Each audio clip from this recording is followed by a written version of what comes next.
শত্রুকে দমন করা, শত্রুকে ধ্বংস করা, তাও আবার দূর থেকে। শুধুমাত্র শত্রুর নাম, তার বাবার নাম দিয়ে শত্রুকে দূর থেকে তাকে ধ্বংস করে দিয়া, তাকে খালাস করে দিয়া। এই হচ্ছে তাবিজের গুণ। তো ভিউয়ার্স, আমি আবারও আপনাদের মাঝে আজকে একটা ভয়ঙ্কর কুফরি তাবিজ নিয়ে আলোচনা করব।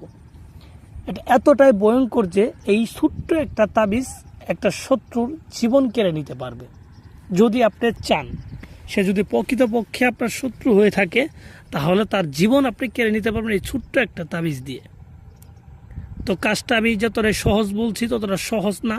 এই কাজটা করতে গেলে অবশ্যই আপনাকে আমার ভিডিওটা ফুল দেখতে হবে। আমি যেইভাবে বলবো ঠিক সেইভাবেই কিন্তু আপনার কাজটা করতে হবে। তো আপনি যদি সঠিকভাবে করতে পারেন তবেই কিন্তু আপনার কাজ 100-তে 100% হবে। তাছাড়া অন্য কোনো ওয়ে নেই। আপনি নিজে যদি পণ্ডিতি করবে চান, একটু উল্টা করলে আপনার আজীবনে এই তাবিজ কবজ কাজ হবে না। আপনারা দেখবেন অনেকেই কবিরাজ আছে, অনেক কবিরাজ, সে ভালো একজন কবিরাজ, সব কিছু জানে, তারপরও সে কাজ করতে পারে না। অনেক কিছু দেখাইতে পারে, অনেক কিছু বলতে পারে, কিন্তু তার কাজ হয় না।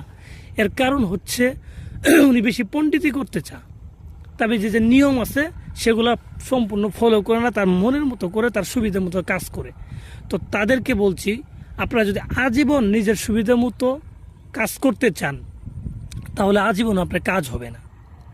এখানে নিজের সুবিধা বলতে বোঝায় যে তাবিজে উল্লেখ করা আছে একটা জিনিস লাগবে, যেন হরিণের চামড়া লাগবে।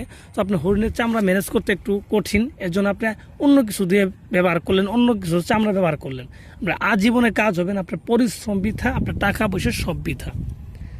তাই জন্য বলবো, যে কোনো তাবিজ করার আগে তাবিজের ভেতরে যা বলবে, যাই দিয়ে তাবিজ লিখতে বলবে, যেভাবেই হোক এগুলো ম্যানেজ করে ওইগুলা দিয়ে লিখবেন। আলাদাভাবে পণ্ডিতি করতে গেলে আজীবনও কখনো তাবিজ কবজে কাজ হবে না, এটা আমি গ্যারান্টি দিয়ে দিলাম। এটা গুরু হিসেবে বললাম না, আপনাদের ভাই হিসেবেই বললাম। যারা আমার কবিরাজ ভাই আছেন, আজীবন কাজ করেন, কাজ হয় না, তাদেরকে বলছি তাবিজের সঠিক নিয়ম ফলো করেন, কাজ হবে 100-তে 100। তো যাই হোক, আমি কথা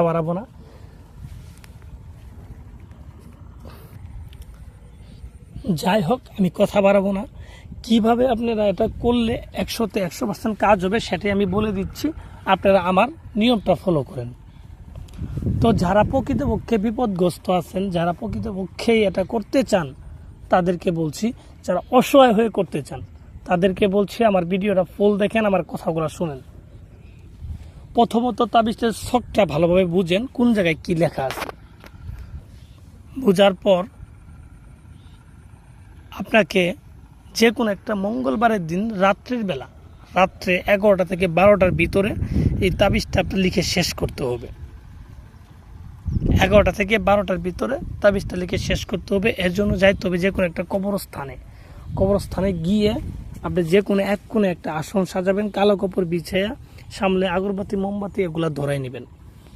ধরাই নেওয়ার পর আপনার যে তাবিজটা আছে সেই তাবিজটাকে আপনার বুস পাতার উপর অঙ্কন করবেন, মেশক জাফরান এর সাথে গোচুনা মিশ্রিত করি, গোচুনার সাথে মেশক জাফরান মিশ্রিত করে কালিতে রূপান্তর করবেন। সেইটা দিয়ে আপনি বুস পাতার উপরে 2টা তাবিজ অঙ্কন করবেন। আমি যেভাবে দেখাইছি ঠিক সেইভাবে আপনারা 2টা তাবিজ অঙ্কন করবেন।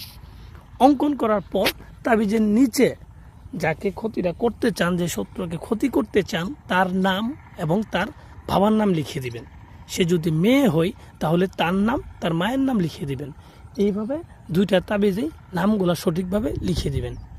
লিখে দেওয়ার পর আপনি দেখবেন তাবিজের 4 কোণাতে একটু আতর লাগাই দিবেন। আতর লাগানোর পর 2টা তাবিজকে 2টা লোহার মাদুলিতে ভরে ফেলবেন। 2টা লোহার মাদুলিতে ভরার পর একটা তাবিজকে আপনি একটা জ্যান্ত শিং মাছের মাথায় বেঁধে দিবেন।